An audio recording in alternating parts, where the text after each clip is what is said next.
To sum up, we've had an amazing ride here at Tesla, and I'm so excited to lead this company into the future. With that, I'll take any questions from the audience. Yes? Mr. Musk, I am a very tiny shareholder with only the exact amount of 2 shares. But as all the other investors in this room, I'm mainly interested in one thing. You guys have not made a single penny yet. When is this company going to become profitable?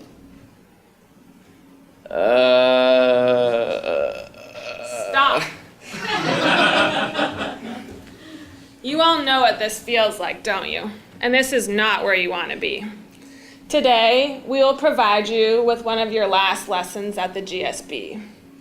A lesson on how to answer tough business questions. There are 3 types of tough business questions. The first are those questions for which you do not have an answer. The second are those questions for which you cannot provide an answer. And the third are those questions for which you are guilty as charged.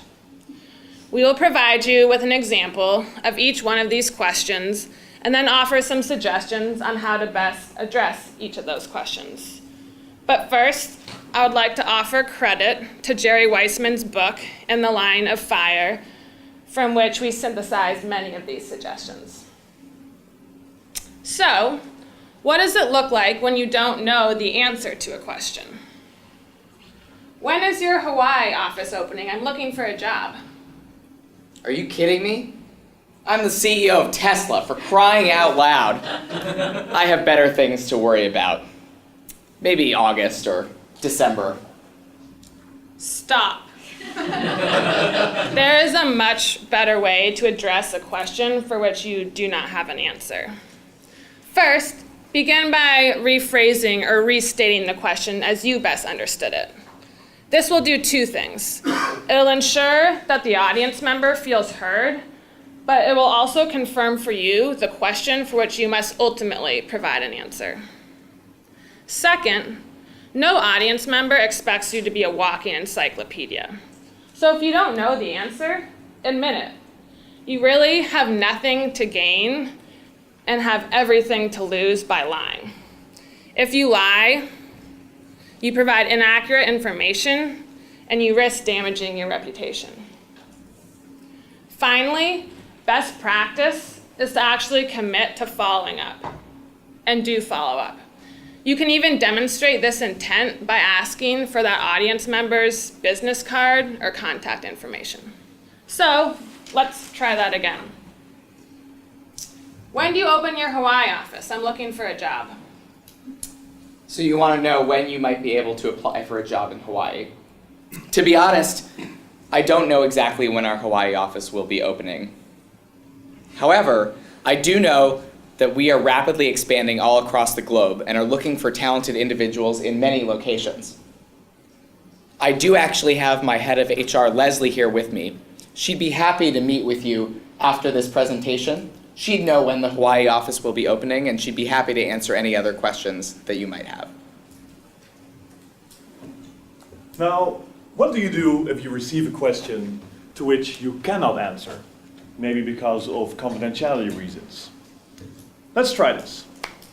Mr. Musk, can you comment on your negotiations with local state authorities in the jurisdictions where Tesla cannot currently open any stores?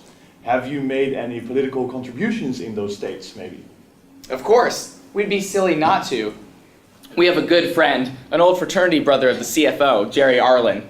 He's in Texas, and conveniently, he sits on the Texas Transportation Board. Needless to say, we think we have pretty strong negotiating leverage with the auto dealers there. We're currently in negotiations to get full access to sell in the state of Texas, and it should be done in a couple weeks. Wow, I'm sure Jerry Arlen will love to see this back on television tonight. First, if your company policy states that you cannot share any information, just say so. Everyone knows that certain information cannot be shared, and no one will be surprised with that. However, try to do so in a positive way. Rather than saying, our company does not share this kind of information, try to say, our company policy only allows to share information that has been previously released in press releases. Second, if you can't share certain information, give a reason for why you can't share that information. You can attribute this to privacy or security or data sensitivity, for example. Third, if you have any extra relevant information to share, do so with your audience. And last but not least, never ever answer this question by saying, if I tell you, I'll have to kill you. So let's try that again. Mr. Musk, can you comment on your negotiations with local state authorities in jurisdictions where Tesla cannot open any store currently? Did you make any political contributions in those states, maybe? So we want customers to be able to buy a Tesla wherever they live. And as you allude to, unfortunately, that's not today's reality.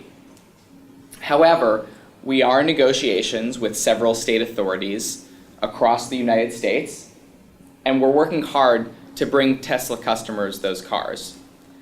However, to keep open and honest negotiations, it's our policy not to comment on ongoing discussions, but I can assure you that we're working tirelessly to allow every customer to be able to buy a Tesla where they live.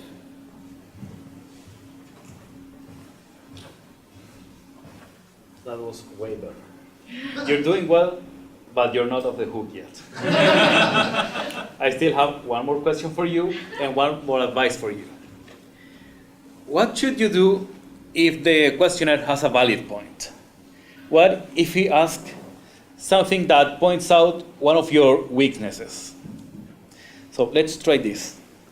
Mr. Musk, how do you expect anyone to buy a car from you if they are expected to spend 75 minutes at a charging station? Did you get this information from the University of Phoenix? Who let this bozo in here? No, our customers have shown no reticence to buy cars if they take a long time to charge. We have no problems with this at all. How would you feel if you were the questioner? How would you feel if a valid concern is dismissed in this way?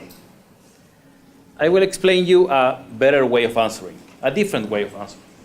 First, paraphrase the questionnaire and reframe the question in a way that you show that you listened and you change the tone of the question to make it more positive, to make it more propositive.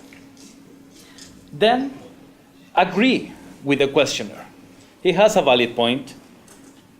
Show him that you're on his side. You're not an opponent. And then say loud and clear, but, and make a U-turn to change the tone of the answer in a positive way so you can present evidence to defend your own position while still acknowledging the existence of this issue. And finally, you have to conclude with a strong statement. So again, Mr. Musk, I will have you a second chance. How do you expect people to buy a car if they are expected to spend 75 minutes at a charging station? What I'm hearing from you is that you have a concern that people might not want to purchase a Tesla if it takes a long time to recharge. I think that's a valid concern, and it's something that I spend a lot of time thinking about. Currently, it takes about 40 minutes for us to give the car an 80% charge, and the 75 minutes you mentioned is for a full charge. But we've been working really hard and have taken several important steps to try to mitigate this issue. Firstly, we just introduced battery swaps, where people can come into a station, switch in a new battery in 90 seconds. That's faster than filling up a tank of gas. And secondly, we're constantly working to improve our battery technology.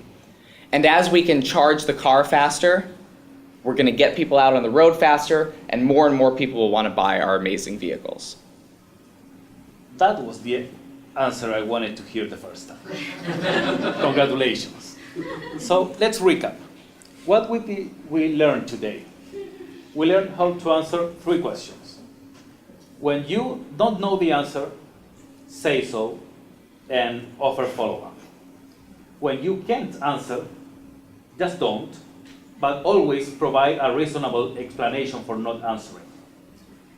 And when the questioner has a valid point, admit guilt. It's fine. It's good to connect with them. But you have to spend enough time to defend your position and to explain why the concern has been addressed. We have seen him, how he evolved throughout the presentation. He has successfully answered 3 questions, and he's ready to take the 4th one from you.